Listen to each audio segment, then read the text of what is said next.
Some people move quickly through life. They seem to know exactly where they are going. Step after step, milestone after milestone. And when we see them, it's easy for a quiet thought to appear inside our mind. Why am I moving so slowly? Maybe you've felt that before.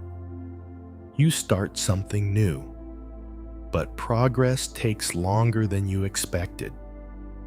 You try to build a skill, but improvement feels gradual. You watch others reach certain moments in life. A career breakthrough, a stable relationship, a dream achieved. And somewhere inside, a soft worry begins to grow. Maybe I'm too slow. It's a painful thought, because in a world that celebrates speed, slow growth can feel like failure. But tonight, we will look at that idea differently. Take a slow breath in and breathe out gently. In Buddhist teachings, there is a simple observation about nature. Everything grows at its own rhythm. Some flowers bloom in a few weeks. Some trees take decades before they reach their full height. And yet, we never accuse a tree of being late. We never stand in front of a young tree and say, "You should be taller by now," because we understand something when we look at nature. Growth takes time, and sometimes the slowest growth becomes the strongest. Tonight, we will explore a few quiet stories about people who believed they were moving too slowly. People who thought their lives were falling behind.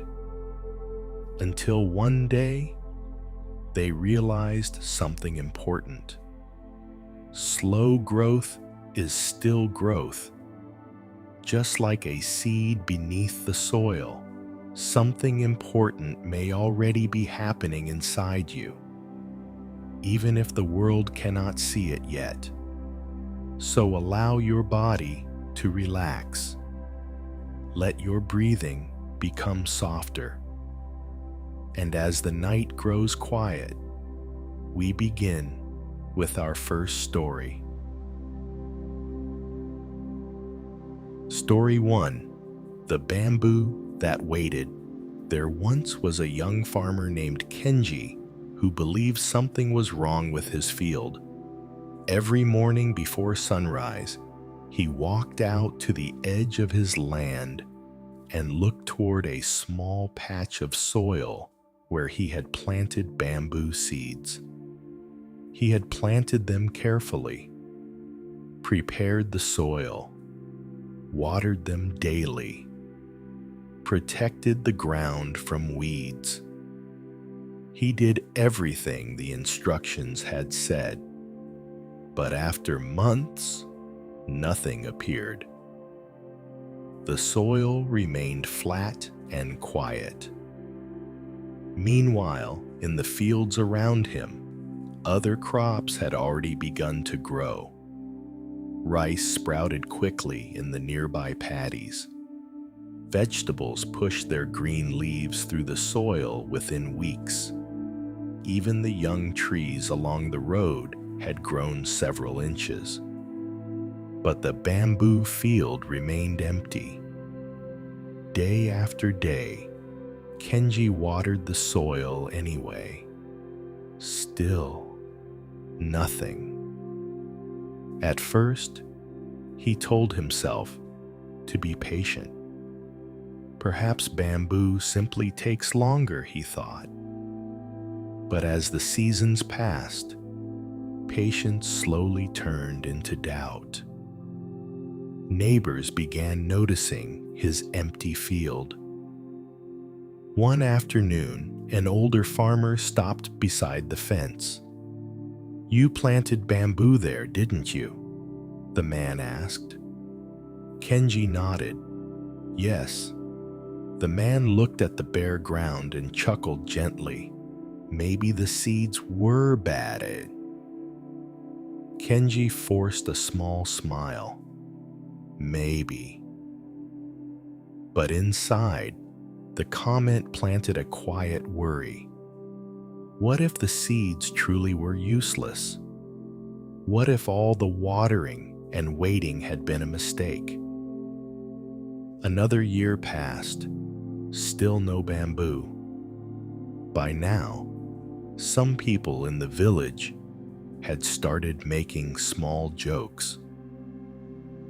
"Kenji is growing invisible plants," someone said one evening at the market.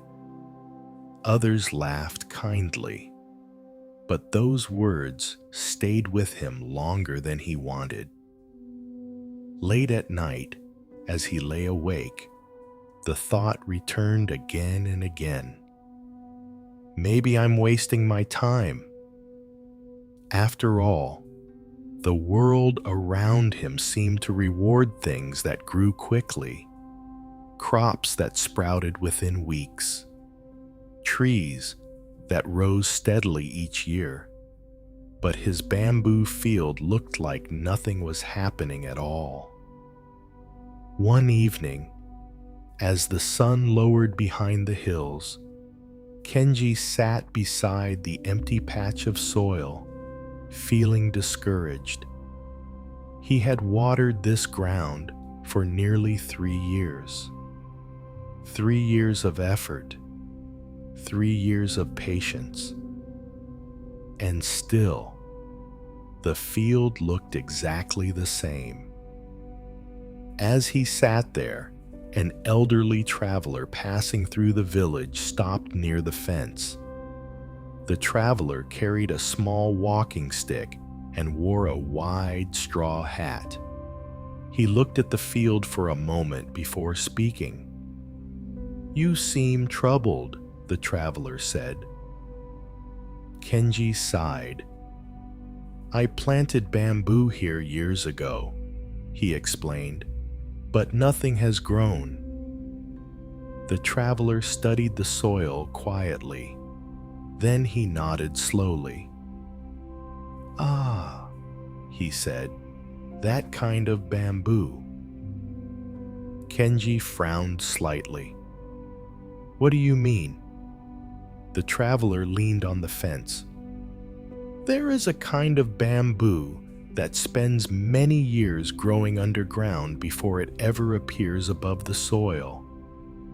Kenji blinked. "Underground?" The traveler nodded. "Yes.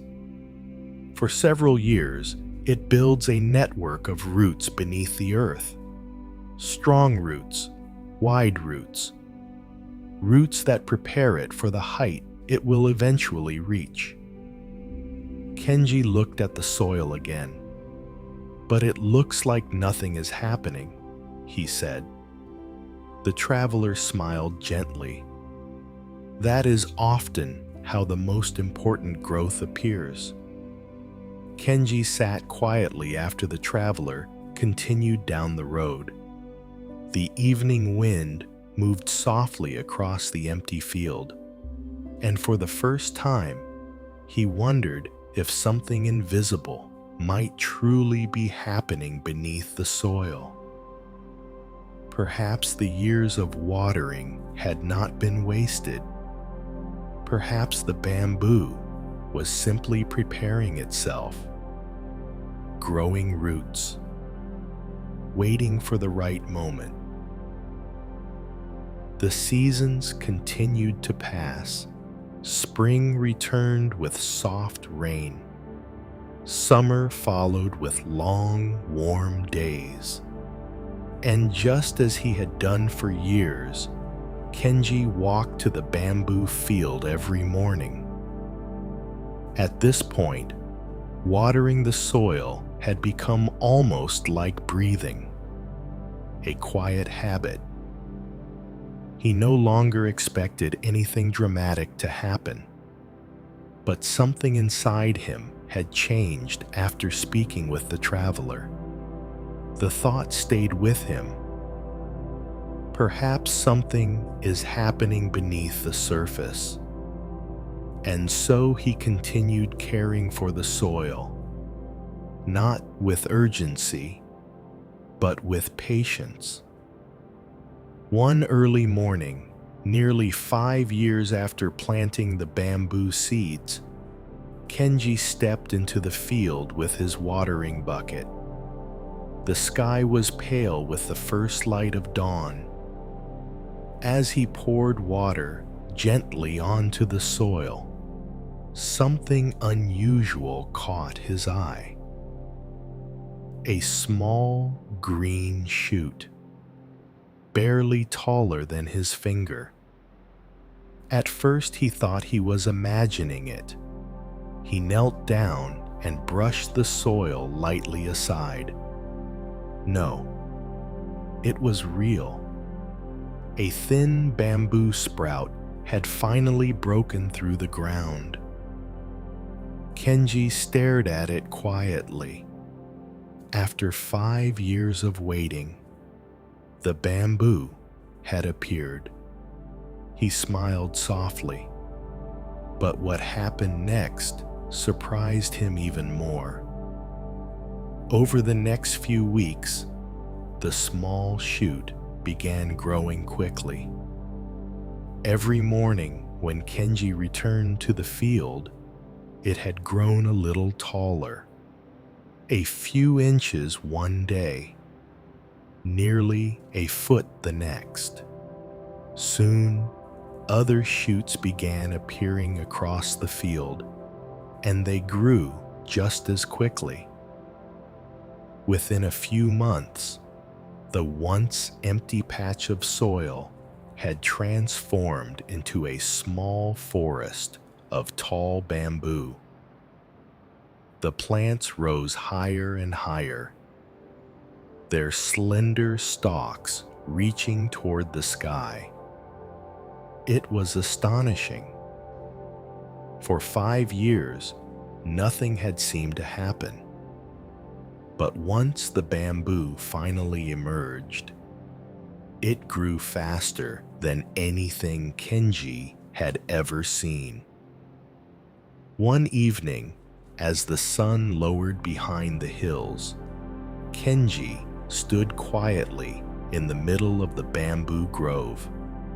The tall green stalks swayed gently in the wind.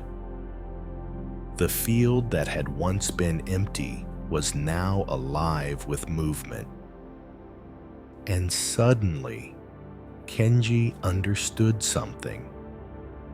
The bamboo had not been doing nothing for 5 years. It had been growing roots, deep roots, strong roots, roots that could support the height it would eventually reach. If it had grown quickly in the beginning, without those roots, it would never have been able to stand tall. A few days later, the same traveler returned to the village. Kenji greeted him near the road and gestured toward the field. The traveler looked at the tall bamboo and smiled knowingly. "So," he said, "the roots were strong." Kenji nodded. "For years, I thought nothing was happening," he said. The traveler leaned on his walking stick. "That is how many important things grow." Kenji looked at the tall bamboo swaying in the evening light. "I almost gave up," he admitted. The traveler chuckled softly. "Many people do. Because they mistake slow beginnings for failure." He paused before adding gently, "But the strongest growth often happens where no one can see it." That night, as Kenji lay in bed, He thought about the past 5 years, the waiting, the doubt, the quiet work of watering the soil every morning, and he realized something that would stay with him for the rest of his life. Just because progress is invisible does not mean it isn't happening. Sometimes life is simply preparing the roots. Take a slow breath in and breathe out gently. If your life feels slow right now, if it feels like others are moving forward while you remain in the same place, remember the bamboo. For years, it looks like nothing is happening, but beneath the surface, it is building the roots that will support extraordinary growth later. Slow growth is still growth. In our next story, we will meet someone who believed their talent was developing far too slowly, until they discovered that patience can shape something beautiful. Story 2: The Painter Who Improved Slowly. There once was a young painter named Elias who believed he simply wasn't talented enough. When Elias first discovered painting, he felt something special. The quiet joy of mixing colors, the calm of watching shapes appear on a blank canvas. It felt peaceful, almost like meditation. So he began practicing whenever he could. Early in the mornings, late in the evenings. But as the months passed, something began to trouble him. His paintings improved, but very slowly. So slowly that sometimes it felt like no improvement was happening at all. Elias often visited a small art studio in the city where several painters worked together. Some of them had been painting for years. Their work was impressive. Brush strokes seemed effortless. Colors blended beautifully. Whenever Elias compared his own paintings to theirs, he felt discouraged. His lines were uneven. His colors sometimes felt dull. And no matter how much he practiced, he still saw mistakes everywhere. One evening, as he cleaned his brushes, he sighed quietly. "I think I'm just a slow learner," he said. An older painter named Matteo was standing nearby. Matteo had been painting for decades. He glanced over and asked calmly, "What makes you say that?" Elias hesitated. "Everyone else seems to improve faster than me." Matteo smiled slightly. "That may be true." Elias looked up, surprised by the answer. "You agree?" Matteo chuckled softly. "Yes, but that doesn't mean what you think it means." Elias frowned. "What do you mean?" Matteo walked toward one of Elias's paintings, resting on the table. It was a small landscape, a quiet river with trees along the shore. Matteo studied it carefully. "You see mistakes," he said, "but I see patience." Elias blinked. "Patience?" Matteo nodded. "You paint slowly. You take time with each brushstroke. That means you are learning carefully." Elias shook his head. But it still looks amateur. Matteo smiled again. Of course it does. You've only been painting for a year. He picked up one of Elias's brushes and rolled it gently between his fingers. Let me tell you something about art. Elias listened quietly. There are two kinds of painters, Matteo said. Those who grow quickly and those who grow deeply. Elias tilted his head slightly. What's the difference? Matteo pointed at the painting. Painters who grow quickly often learn tricks first. They can make something look impressive early on, but painters who grow deeply learn slowly. They build skill layer by layer, brush stroke by brush stroke. And that kind of growth takes time. Elias looked back at his painting. For the first time, he wondered if his slow progress might not be failure after all.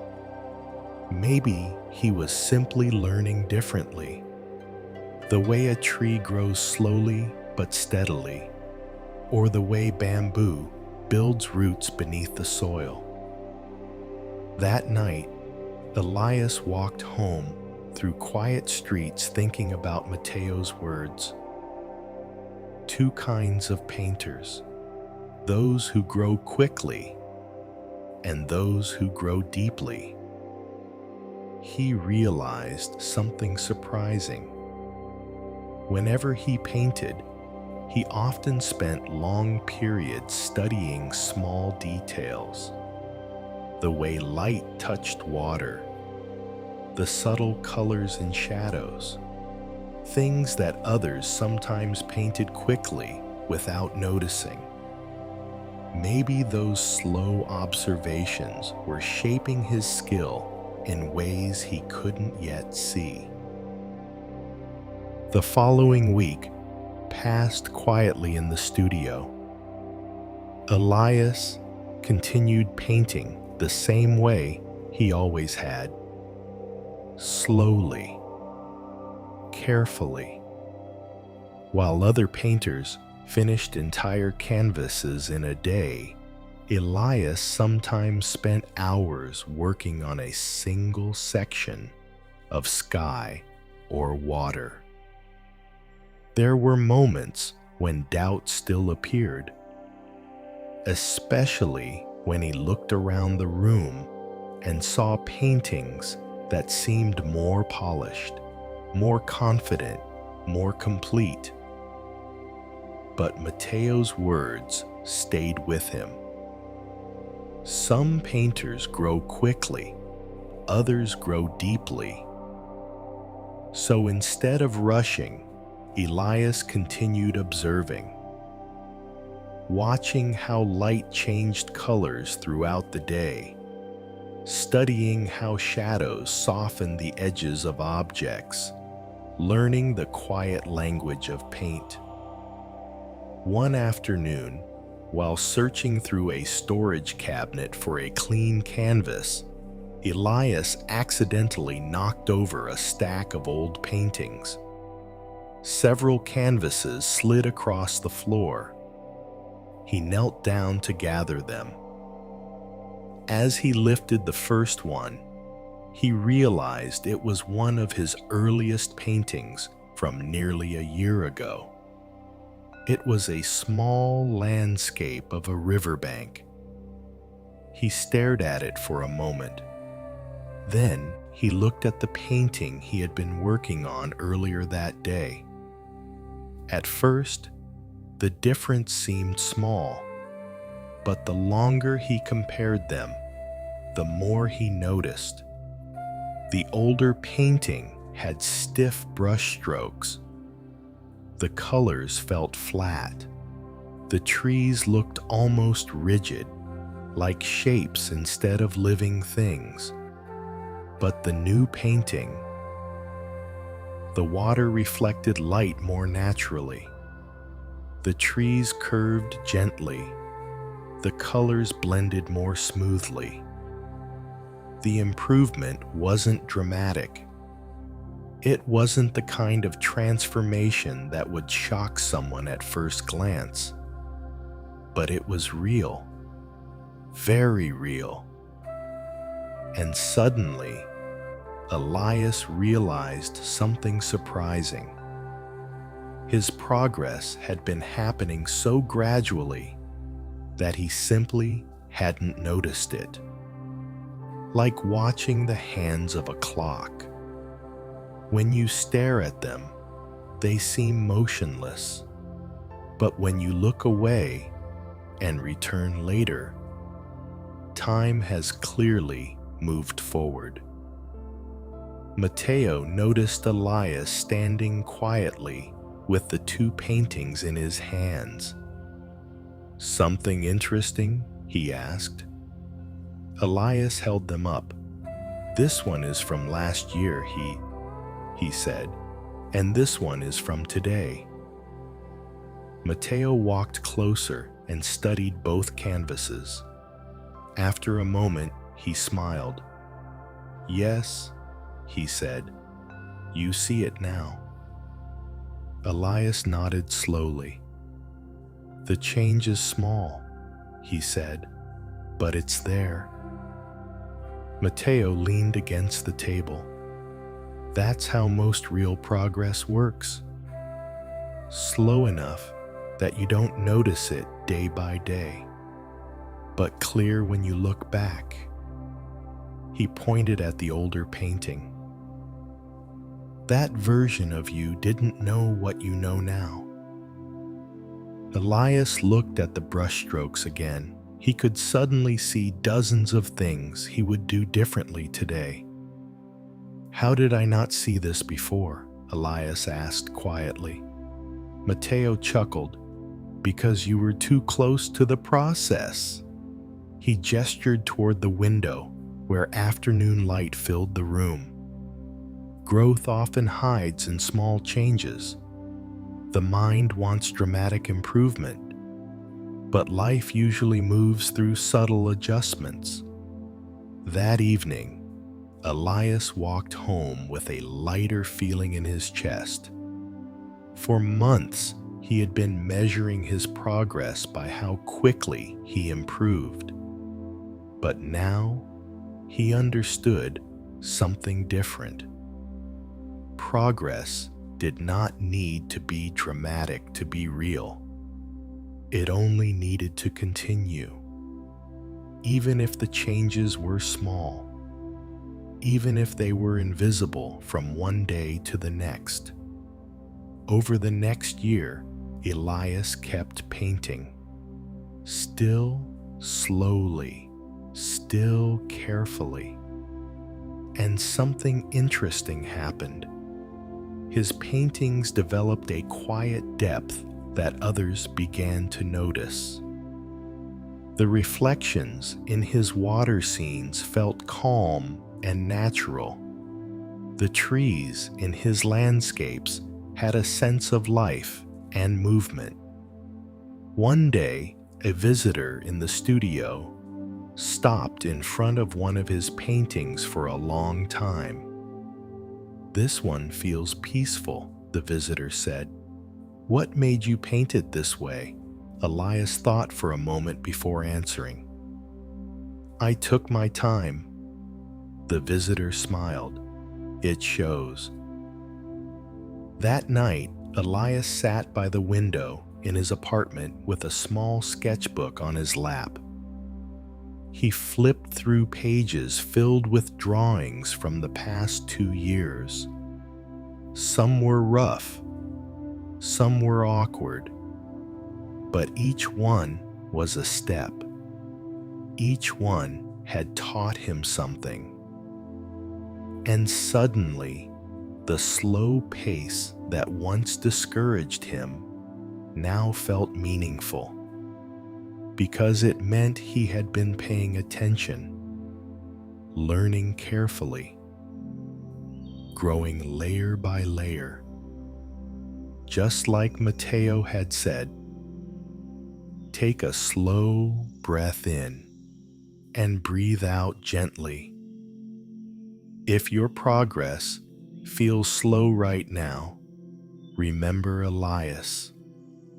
Sometimes growth happens so gradually that you only notice it when you pause and look back. Small improvements, tiny adjustments, quiet practice repeated again and again.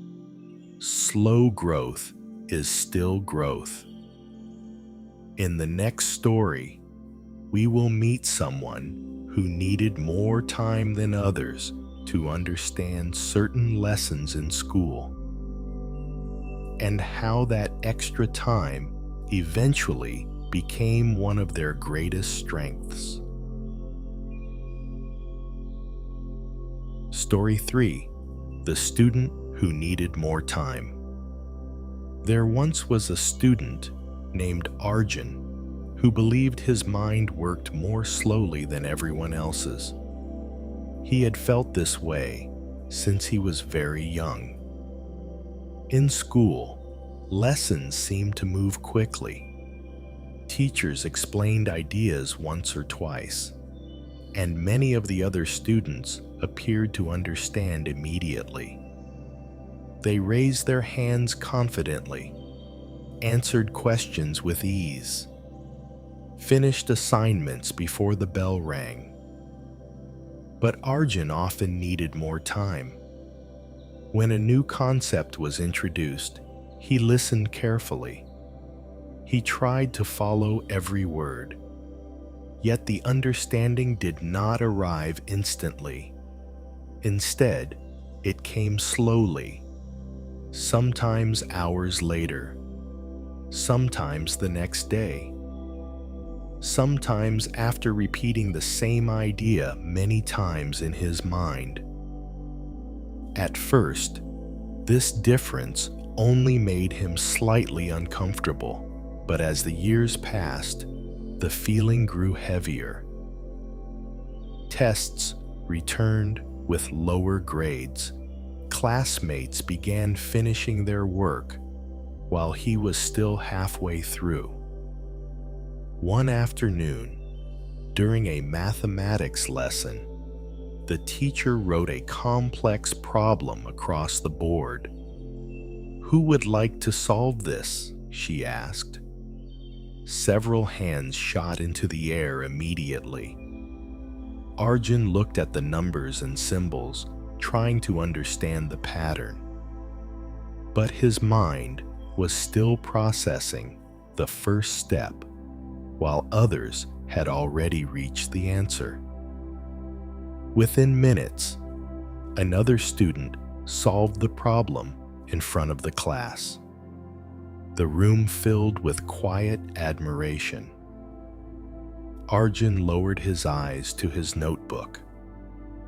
A familiar thought appeared. Maybe I'm just not smart enough. After school that day, Arjun walked slowly toward home.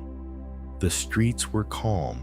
Children played in nearby yards, but his mind replayed the moment from class again and again. Everyone else seemed to understand so quickly. Why did everything take him longer? When he arrived home, he sat at the small wooden desk in his room and opened his mathematics book. Instead of giving up, he began working through the same problem again, step by step, carefully. He erased mistakes and tried again. And after nearly an hour, something finally clicked. The pattern made sense. The answer appeared clearly in front of him. Arjun stared at the page. He understood it now. But the understanding had arrived much later than it had for everyone else. The next day, the teacher returned the test papers from the previous week. Arjun expected another disappointing grade, but when he looked at the page, he noticed something surprising. His final answers were mostly correct. In fact, some of his solutions included steps that were more detailed than many of the others. After class, the teacher approached him. "Arjun," she said gently, "can I ask you something?" He nodded nervously. "How long did you spend working on the homework this week?" Arjun hesitated. "Maybe 3 hours each evening." The teacher raised her eyebrows slightly. "That's a lot of time." Arjun looked down. "I know I'm slow," he said quietly. The teacher shook her head. "Slow is not the word I would use." Arjun glanced up. "What do you mean?" The teacher pointed to his notebook. "You work thoroughly. You examine every step. You double-check your reasoning." She paused before adding, "That kind of thinking takes time." Arjun wasn't sure how to respond. For years, he had believed the opposite, that taking more time meant he was less capable. But the teacher continued. "Many students learn to recognize patterns quickly," she said, "but quick recognition is not the same as deep understanding." She tapped his notebook lightly. "You may take longer to reach the answer, but when you arrive, you understand it fully."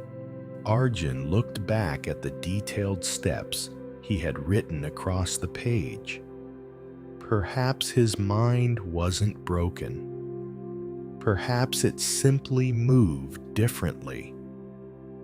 Over the following months, Arjun continued studying the same way he always had, slowly, carefully. Sometimes he still felt frustrated when others finished before him. But he also noticed something new. When classmates became confused by complex problems later in the course, many of them struggled to understand the deeper ideas. Arjun, however, often found those deeper ideas easier to follow because he had already spent so much time examining the foundations. The slower pace that once felt like a weakness had quietly become a strength. Several months passed, and the school year slowly moved toward its final exams. For many students, the approaching tests created tension. There were more assignments, more review sessions, and more pressure to remember everything that had been taught throughout the year. Arjun felt the pressure too, but his worry was slightly different from the others. Most students were anxious about remembering formulas or definitions. Arjun worried about something else: time. He knew from experience that his mind moved carefully, slowly, which meant that during exams, he sometimes needed more time to think through each problem. The thought returned again: what if I can't finish? The day of the mathematics exam arrived on a quiet morning. The classroom felt unusually still. Desks were spaced apart. Sheets of paper rested face down in front of each student. When the teacher finally said, "You may begin," the room filled with the soft, scratching sound of pencils moving across paper. Many students began writing immediately. Arjun looked at the first problem and took a slow breath. Instead of rushing, he did what he had practiced all year. He read the problem carefully. Then he broke it into smaller steps, piece by piece, one idea at a time. His pencil moved slowly across the page as he worked through the solution. Across the room, some students were already turning to the next page, but Arjun stayed focused, not on speed, on understanding. Halfway through the exam, something unexpected happened. The problems became more complex. The patterns were no longer obvious. Several students began shifting in their chairs. Some erased their answers repeatedly. Others stared at the questions with confusion. But Arjun felt something different. Because he had spent so much time practicing the foundations of each concept, he recognized the deeper structure of the problem. It wasn't familiar in the same way as the earlier questions, but the logic beneath it made sense. Slowly, patiently, he worked through each step. One line, then the next, then another. By the time the exam ended, Arjun had completed nearly every question. Not quickly, but carefully. A week later, the results were posted outside the classroom. Students gathered in the hallway, scanning the list of scores. Some looked relieved, others disappointed. Arjun approached the paper quietly. His eyes moved down the column until he found his name. He blinked in surprise. The score beside it was one of the highest in the class. Not perfect, but very close. He stared at the number for several seconds. After class that day, the teacher called him aside. "You did very well," she said. Arjun nodded shyly. "I still feel like I work slower than everyone else," the teacher smiled. "Perhaps. But remember something important." She pointed toward the hallway where other students were leaving the building. "Speed can help you finish quickly, but depth helps you solve problems that others cannot." She paused for a moment before adding, "Your mind doesn't move slowly. It moves carefully."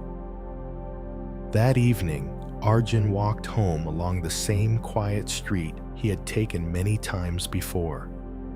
But something inside him felt lighter. For years, he had believed that taking longer meant he was falling behind. But now, he understood something different. Some minds move quickly, others move deeply, and both kinds of minds have their own strengths. His path had simply required more patience. Take a slow breath in and breathe out gently. If your learning feels slower than others around you, remember Arjun. Time spent understanding something deeply is never wasted. Slow thinking can build strong foundations. and strong foundations can support understanding that lasts a lifetime. In our next story, we will meet a gardener who discovered that patience is often the secret ingredient behind the most beautiful gardens. Story 4. The Garden That Grew Patiently. There once was a woman named Hannah who decided to create a garden. Not a large garden, just a small one behind her house. For years, the space had been empty soil and scattered weeds. But one spring morning, Hannah stood in the quiet yard and imagined something different. She imagined soft flowers blooming in different colors, tall grasses moving gently in the wind, a place where birds might stop and rest, a peaceful corner where time seemed to slow down. So she began. She cleared the weeds carefully, turning the soil with a small shovel. The work was slow. Some roots were stubborn and deep, but little by little, the ground began to change. By the end of the first week, the empty yard looked different already. The soil was soft and ready. Hannah planted seeds, some for flowers, some for herbs, and a few small trees along the edge of the garden. Then she watered the soil and waited. At first, she felt excited every morning when she stepped outside. She looked closely at the ground, searching for the first signs of life. But after a week, very little had appeared. A few tiny sprouts here and there. Nothing dramatic. Nothing like the beautiful garden she had imagined. Still, Hannah continued caring for the soil. She watered the plants each morning, pulled small weeds when they appeared, and waited. Across the fence lived her neighbor, a man named Victor. Victor had planted a garden too, but his approach was different. Instead of planting seeds, he purchased many fully grown plants from a nursery. Large flowers already blooming, tall bushes with thick leaves. Within a few days, Victor's yard looked like a finished garden. Bright colors filled the space. Visitors often complimented it. One afternoon, Hannah stood quietly watering her small sprouts when Victor leaned over the fence. "You should buy larger plants," he suggested kindly. "It makes the garden look beautiful immediately." Hannah smiled politely. "That's one way to do it." Victor looked down at her tiny seedlings and shrugged. "But those will take a long time." "Yes," Hannah said softly, "they will." Weeks passed. Victor's garden remained bright and full. Hannah's garden, however, still looked modest, small green leaves barely rising above the soil. Some days, Hannah wondered if she should have done the same as Victor. Perhaps she should have filled the space with plants that were already grown. But something about the slow process felt meaningful to her. She liked watching each tiny change. The way new leaves appeared, the way stems slowly grew stronger, Even the act of watering the soil each morning brought a sense of calm. Still, the garden was far from what she had imagined. Many people walking past her house barely noticed it at all. To them, it was simply a patch of soil with a few small plants. One evening, an elderly woman who lived at the end of the street stopped near the fence. She watched Hannah kneeling beside the garden for a moment. "You're growing it from seed," the woman said gently. Hannah nodded. "Yes." The woman smiled warmly. "That kind of garden always takes longer." Hannah wiped the soil from her hands. "Sometimes I wonder if I should have started with bigger plants." The woman looked across the yard thoughtfully. "Gardens grown quickly can look beautiful," she said, "but gardens grown slowly become something else." "What do you mean?" Hannah asked. "They become rooted." The woman pointed toward the small seedlings. When plants grow from the beginning in the same soil, their roots adapt deeply. They become stronger with time. She paused before adding quietly, "And the gardener grows along with them." That night, Hannah stood by the window, looking out at the small garden. It was still simple, still quiet, but for the first time, she realized something important. The garden wasn't just growing plants. It was teaching patience. Spring slowly turned into early summer. Warm sunlight filled the small neighborhood each morning, and both gardens behind the houses continued to change.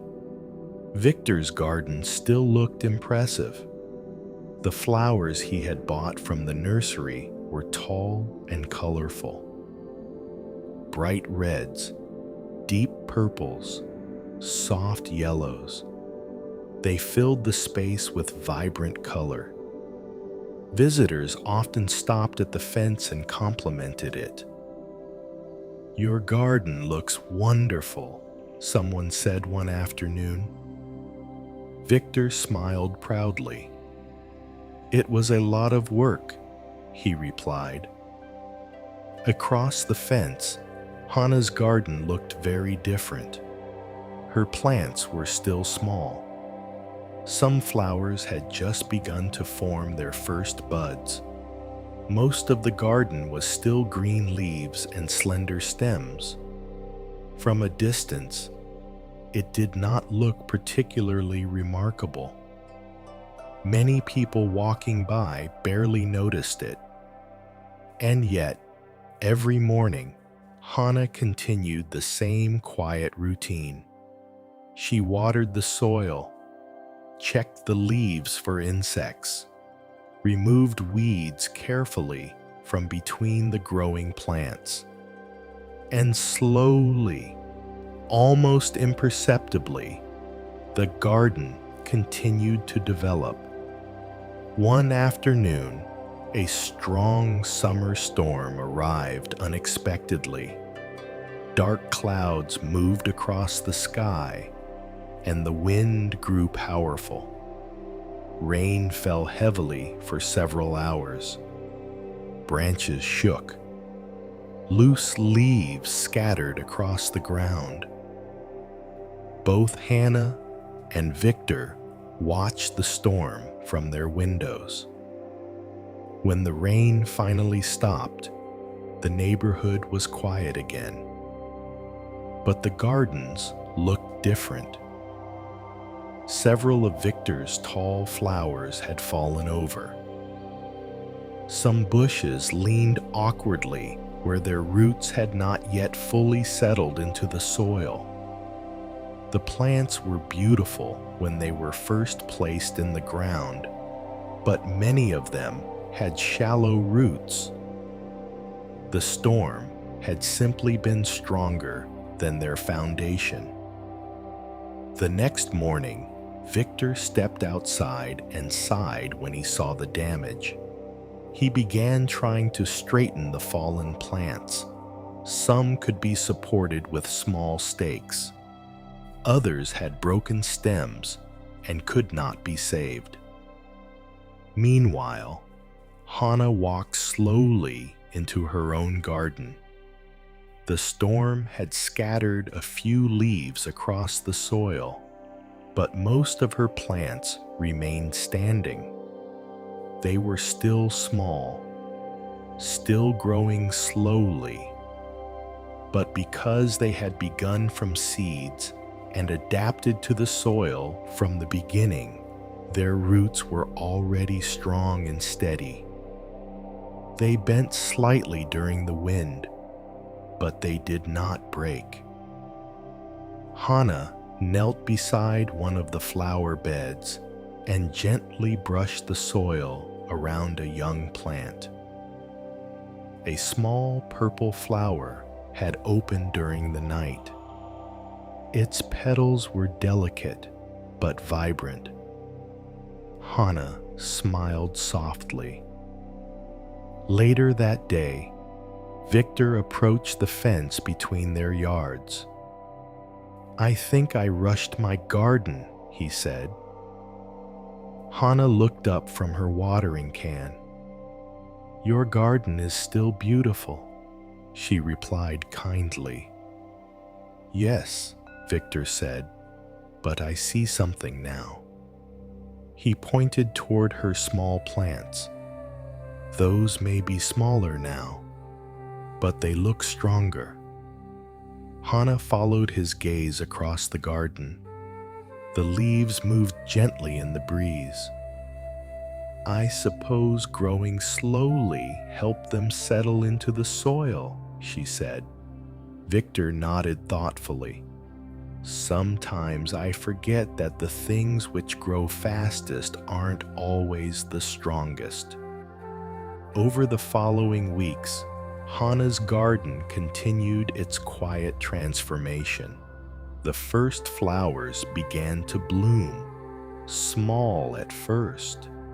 Then gradually more appeared. Different colors slowly spread across the garden beds. Pink blossoms near the fence, soft blue flowers along the path, clusters of bright yellow petals turning toward the sun. Because they had grown from seeds, each plant had developed its own place in the soil. Their roots spread deeper with every passing week.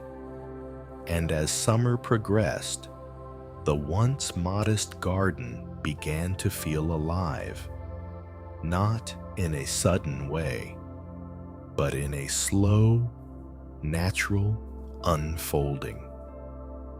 One evening, the elderly woman from down the street walked past again and paused beside the fence. She looked at the garden carefully. "It's beginning to show its character," she said. Hannah smiled. "It's still growing." "Yes," the woman replied, "and it will keep growing." She gestured gently toward the flowers. Gardens that begin slowly often become the most interesting ones. Hannah tilted her head slightly. "Why is that?" The woman chuckled softly. "Because they were never rushed." By the middle of summer, Hannah's garden had begun to feel like a living place. Not just a collection of plants, but a quiet ecosystem. The flowers that once looked small and uncertain had grown stronger. Their stems thickened, their leaves stretched wider toward the sunlight. And now, each morning when Hannah stepped outside with her watering can, she noticed something new. Bees. At first there were only a few. They moved carefully between the flowers, landing on petals and disappearing briefly into the centers of blossoms. But as the weeks passed, more arrived. Butterflies appeared as well, drifting softly through the air like moving petals. Even small birds began visiting the garden. They perched on the fence, sometimes hopping down into the flower beds to explore the soil. The once empty yard had slowly become a place filled with quiet movement and life. And the transformation had happened so gradually that Hannah almost hadn't noticed it. One afternoon, as the sunlight warmed the garden, Victor leaned over the fence again. He stood silently for a moment, watching the bees move between the flowers.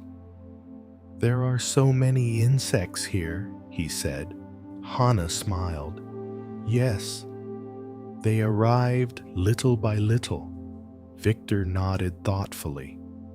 "My garden had flowers right away," he said, "but it never seemed to attract this much life." Hannah looked around the garden. The plants were no longer just individual flowers.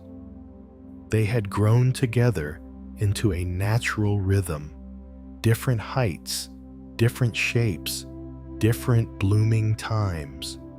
Because they had developed slowly, each plant had settled into its place, and together they created something balanced, something alive. Later that evening, the elderly woman from the end of the street visited again. She walked slowly along the fence, studying the garden. "It's beautiful," she said quietly. Hannah felt a small warmth in her chest. "Thank you." The woman knelt down beside one of the flower beds. "You see this?" she said, pointing toward the soil. Hannah leaned closer. Tiny green sprouts had appeared between the older plants. "What are those?" Hannah asked. "New seedlings," the woman replied. "Some of your flowers have begun spreading their seeds naturally." Hannah looked surprised. "So the garden is growing on its own?" "Yes," the woman said gently. "That's what happens when a garden becomes healthy." She stood and looked across the yard. The soil becomes rich. The insects help with pollination. New life begins appearing naturally. She paused before adding, "This kind of balance rarely appears in gardens that are rushed." Hannah walked through the garden that night after the sun had set. The air was cool. The scent of flowers drifted softly through the quiet yard. And as she stood among the plants, she realized something important. If she had rushed the garden, if she had filled it immediately with fully grown plants, she might have had beauty right away, but she would have missed something deeper. She would have missed the slow unfolding, the daily care, the quiet changes that turn the soil into something alive, the patience of watering small seedlings, the small surprises of each new leaf. The garden had grown slowly, but in doing so, It had become something stronger and more natural than she had imagined. A few days later, Victor approached the fence once again. "I think I understand now," he said. Hannah looked up. "Understand what?" He gestured toward the garden. "You weren't just growing flowers. You were growing roots, balance, time." Hannah laughed softly. "I suppose I was." Victor smiled. "Next year," he said, "I might try starting my garden from seeds too." Hannah nodded. "It requires patience." "Yes," Victor replied, "but I think patience might be part of what makes it beautiful." Take a slow breath in and breathe out gently. Sometimes we rush our progress because we want to see results quickly. But just like Hannah's garden, the things that grow slowly often become stronger, richer, and more alive over time. Growth that takes patience often builds deeper roots, and deeper roots can support something beautiful for many years. In our final story tonight, we will meet someone who spent years pushing herself to grow faster until one quiet moment helped her realize that she had already grown more than she believed. Story 5. The day she stopped rushing herself. For many years, Maya lived with a quiet feeling that she was always late. Not late for appointments, not late for meetings, but late for life. The feeling followed her almost everywhere. When she opened social media and saw friends celebrating promotions, when someone her age announced an engagement, when another person shared photos of a new home, a new city, a new beginning. Each time, Maya felt a subtle pressure inside her chest, a quiet voice that whispered, "You should be further along by now." At first, she tried to ignore the thought, but the voice had a way of returning during quiet moments, late at night, early in the morning, or when she paused long enough to notice the gap between where she imagined she should be and where she actually was. Maya worked in a small design studio. Her job was steady. She enjoyed creating visual ideas, arranging colors and shapes into something harmonious. But even here, the same pressure followed her. Some of her former classmates had started their own businesses. Others were already leading large creative teams. Meanwhile, Maya was still learning, still experimenting, still unsure exactly what direction her work would take. To many people, this might have looked normal, but in Maya's mind, it felt like she was moving too slowly. One evening after work, Maya walked home through a quiet park near her apartment. It was late autumn. The trees were shedding their leaves, and the air carried a soft coolness. She sat on a wooden bench beside a small pond. The water was calm. A few fallen leaves floated slowly across the surface. Maya watched them drift for a while. Then, almost without realizing it, she sighed. "I wish I knew if I was doing life correctly," she murmured to herself. An elderly man, sitting at the far end of the bench, looked over and smiled gently. "There is no correct speed for life," he said. Maya blinked in surprise. "I'm sorry," she said. "I didn't realize anyone was listening." The man chuckled softly. "Parks are good places for overhearing honest thoughts." Maya laughed quietly. "Then you probably hear a lot of people worrying." "Quite often," the man replied. He gestured toward the pond. "Most people think life is like a race, but it is actually much closer to something else." "What do you mean?" Maya asked. The man pointed toward the water, where a leaf drifted slowly with the current. "More like that." Maya watched the leaf move gently across the pond. "But it's not going anywhere in particular," she said. The man nodded. "Exactly." They sat in silence for a moment. The evening light faded gradually, turning the sky into deeper shades of blue. Finally, Maya spoke again. "I always feel like I'm behind everyone else," she admitted. The man nodded as if he had heard this many times before. "Tell me," he said gently, "behind whom?" Maya hesitated. "Well, everyone." The man smiled slightly. "Everyone is a very large group of people."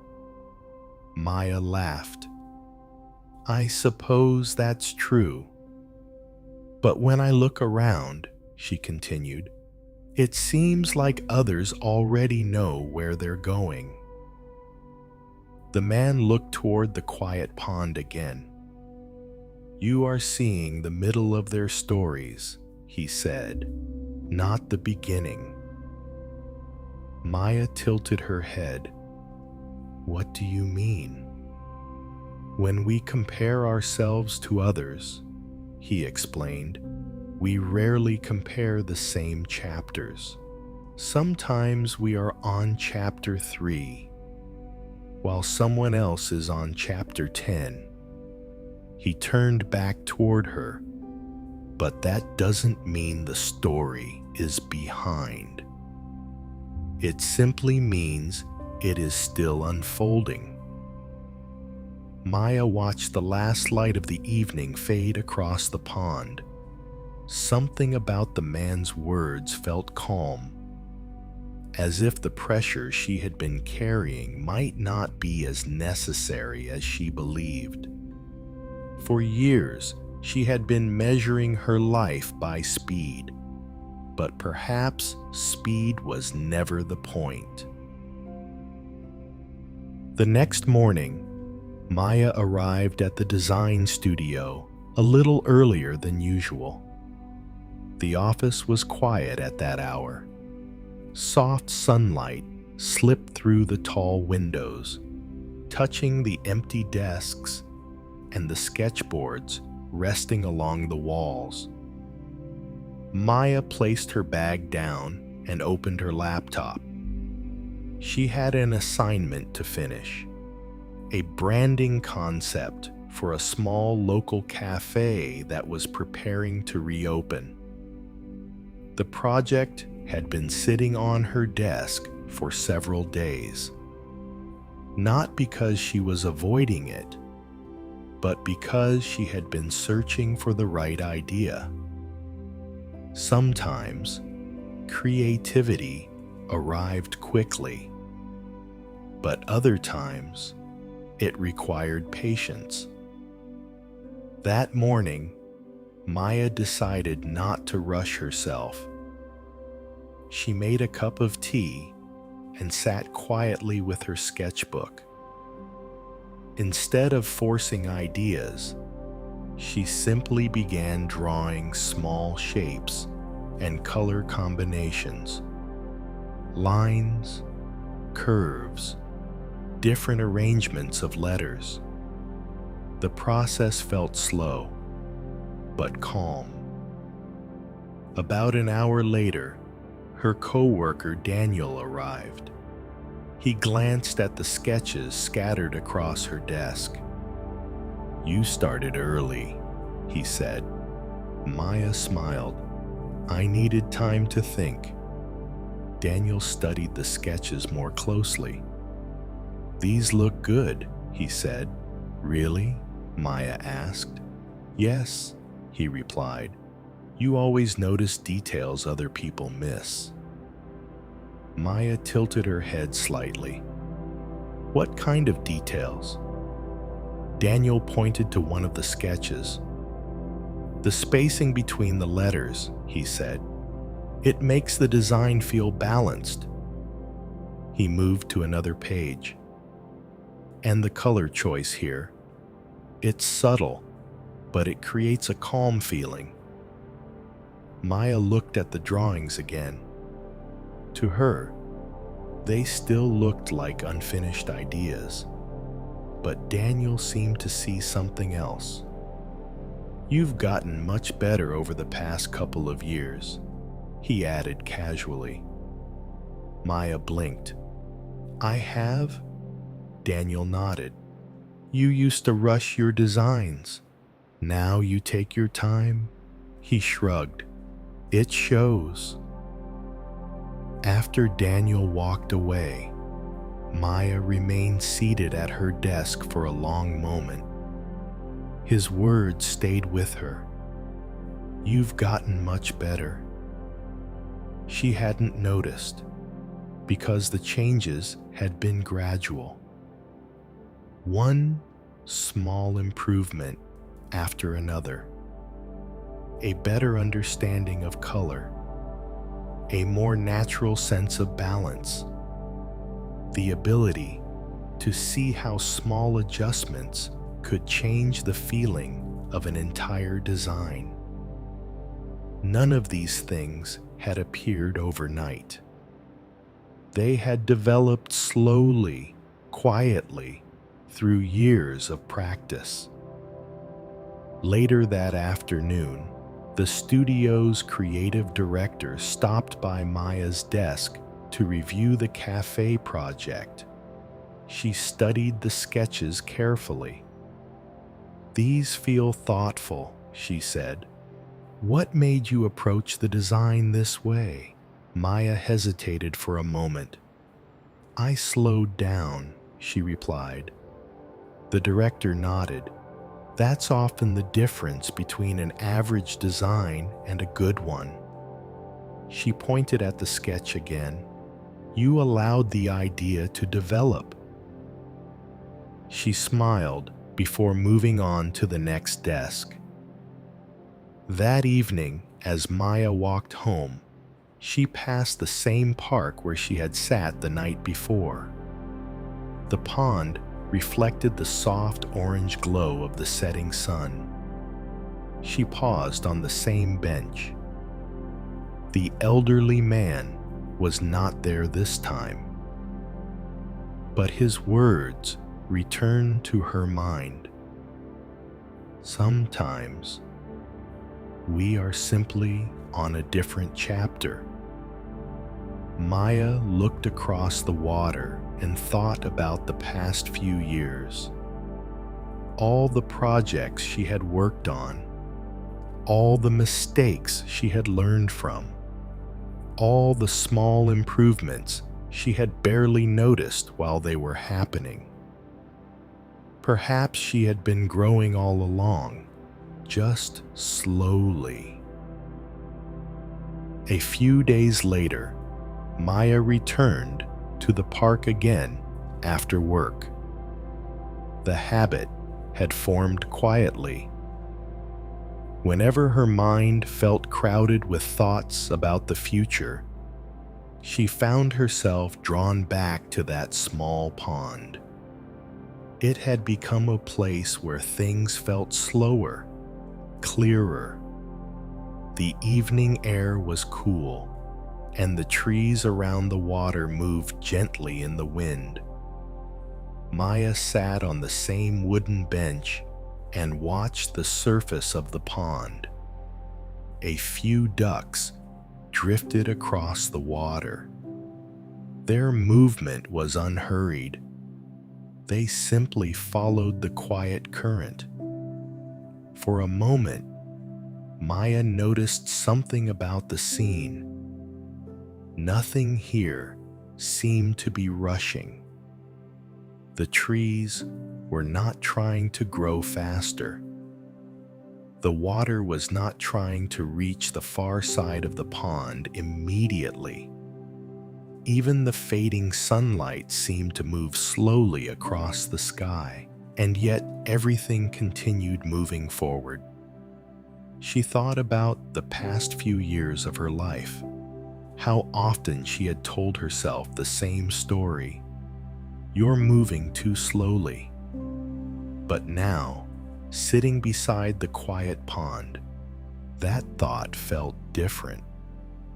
Because when she looked honestly at her life, she could see things she had overlooked before.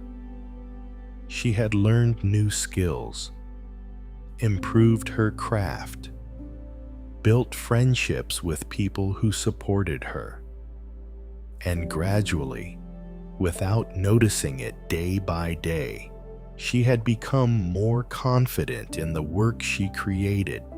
None of those changes had happened quickly, but they had happened. As Maya sat there, the elderly man from a few days earlier appeared again along the path. He recognized her and smiled. "Back again?" he said. Maya smiled too. "Yes." He sat down beside her. For a few moments, they watched the pond quietly. Then Maya spoke. "I think I understand what you meant the other day." "Oh?" he said. "That life doesn't have a correct speed." The man nodded. "And?" Maya looked at the water. "I spent a long time believing I was falling behind. But now, I think I was just growing slowly." The man smiled warmly. "That realization is very peaceful when it arrives." Maya tilted her head slightly. "Did it take you a long time to learn that too?" He laughed softly. "Longer than I would like to admit." They sat together for a while as the sky slowly darkened. The man eventually pointed toward the pond again. "Look closely," he said. Maya followed his gaze. "What do you see?" "The water," she said. "Yes," he replied, "but also notice something else." Maya studied the surface more carefully. The pond looked still at first, but after a moment, she saw tiny ripples moving slowly outward from a single point. "What caused that?" she asked. "Probably a small fish beneath the surface," the man said. "Or perhaps a leaf touching the water." He paused. "The change is subtle, but it spreads outward over time." Maya watched and the ripples slowly expand. "They move very slowly," she said. "Yes," the man replied, "but eventually they reach the entire pond." Maya leaned back on the bench. She suddenly understood the metaphor without needing it explained. Growth could be like that. A small change inside you. A new skill learned. A deeper understanding. A quiet improvement. At first, it might feel almost invisible, but with time, the effects spread outward until one day, the entire surface of your life looks different. The park grew darker as evening turned to night. Soft lights along the path began to glow. After a while, the man stood up. "Well," he said, "I should continue my walk." Maya nodded. "Thank you," she said, "for the conversations." The man smiled kindly. "Sometimes, people need his permission to stop racing." He began walking down the path, then paused briefly. "And remember something," he added. "Yes?" Maya asked. "Growing slowly is still growing." Maya remained on the bench for a while after he left. The pond was quiet again, and for the first time in many years, the pressure she had been carrying felt lighter, because she finally understood something simple. Her life had never been standing still.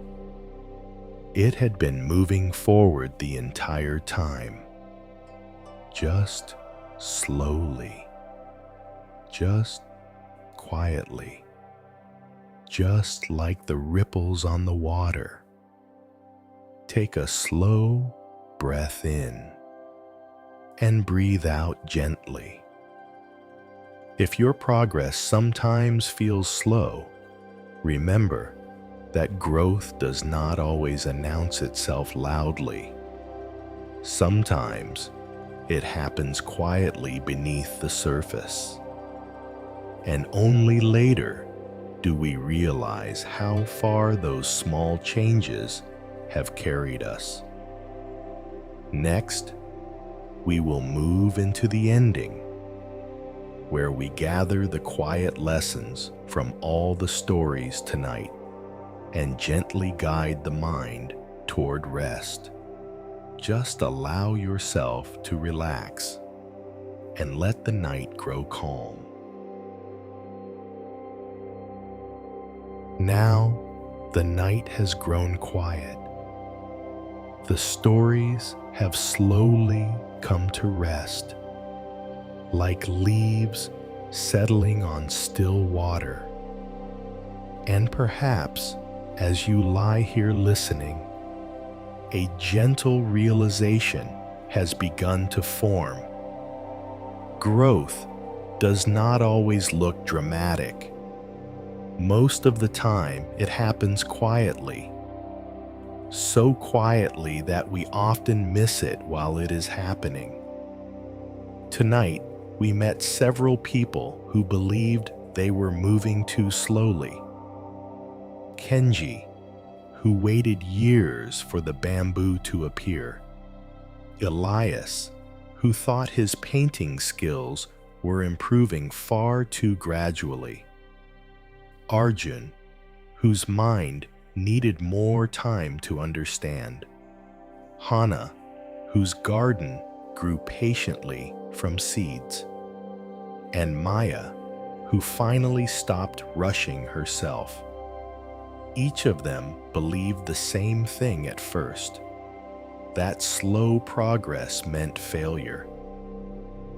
But life revealed something different. Slow growth is still growth. Take a slow breath in and breathe out gently. Imagine a seed resting beneath the soil. From the outside, nothing appears to be happening. The ground looks quiet, still. But beneath the surface, something important is unfolding. The seed is opening. Tiny roots begin reaching into the earth, searching for water, searching for strength. All of this happens long before the first green leaf ever appears above the soil. If someone looked at the ground too soon, They might believe nothing was growing, but nature knows better. Growth does not hurry. It unfolds when the conditions are ready. Your life may be the same. There may be seasons when your progress feels invisible, moments when you look around and believe others are moving ahead more quickly. But comparison rarely tells the full story, because every life grows under different conditions, different lessons, different timing. Some people bloom early, others bloom later. But blooming later does not make the flower any less beautiful.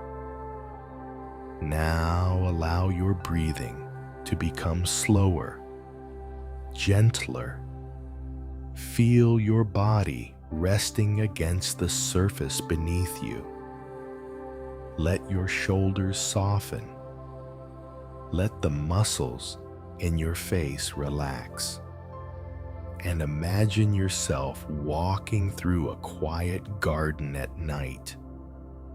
The same garden Hana once planted from seeds. Soft moonlight touches the leaves. Flowers sway gently in the cool evening air. Nothing here is rushing. Nothing is trying to become something else too quickly. Each plant simply grows at the pace that feels natural. And the garden is beautiful because of that patience. If your life has felt slow lately, perhaps it is not because you are falling behind. Perhaps it is because you are building roots, learning quietly, growing in ways that cannot yet be seen from the outside, just like the bamboo beneath the soil, just like the garden growing patiently from seeds, just like the ripples spreading slowly across the pond. Small changes, quiet progress, gentle movement forward. Now take one more slow breath in and breathe out softly. There is nothing you need to rush tonight, nothing you need to prove. Your life does not need to grow at the speed of someone else's story. Your path is unfolding in its own time, and that time is enough. Allow the mind to become calm. Allow the body to rest. And as sleep slowly arrives, remember this quiet truth. Growing slowly is still growing. Good night.